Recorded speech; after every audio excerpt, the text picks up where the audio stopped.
kuchangia kupatia huyo mtoto mimba. Ni afueni kwa wakazi wa Yathonza kwenye wadi ya Ukia kaunti ya Makueni ambao wamekosa kivukio cha mto Kaiti kwa miaka mingi baada ya serikali ya kaunti ya Makueni kutangaza ujenzi wa kivukio hicho kwa gharama ya shilingi milioni 9.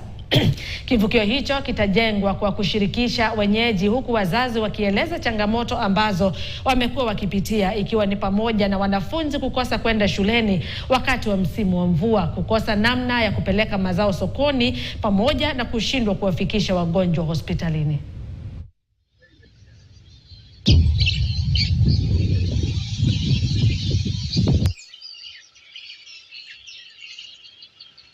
Kama inawezekana, wakati huu tumekutana hapa kaunti, tuletee kile ambacho itajenga angalau rift, watu wao wanavuka na mali ya mashamba wanapeleka sokoni sawa bila matatizo.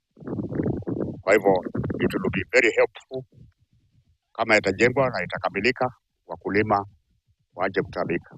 Hao watoto wakati wa mafuriko, wakati mto umejaa, kuna shida kubwa sana, maana mpaka wazazi wachukue watoto waweke kwa moto wazunguke mpaka ile daraja iko Ukia pale junction, na hiyo inagharimu wazazi pesa nyingi sana. Kwa hivyo tungeomba hiyo iangaliwe kwa ajili ya watoto wetu.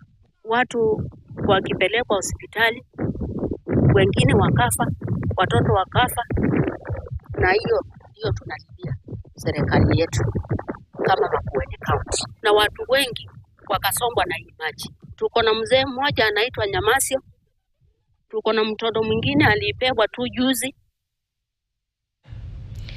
Shule ya msingi ya DePaul Austin Academy iliyopo eneo la Ruiru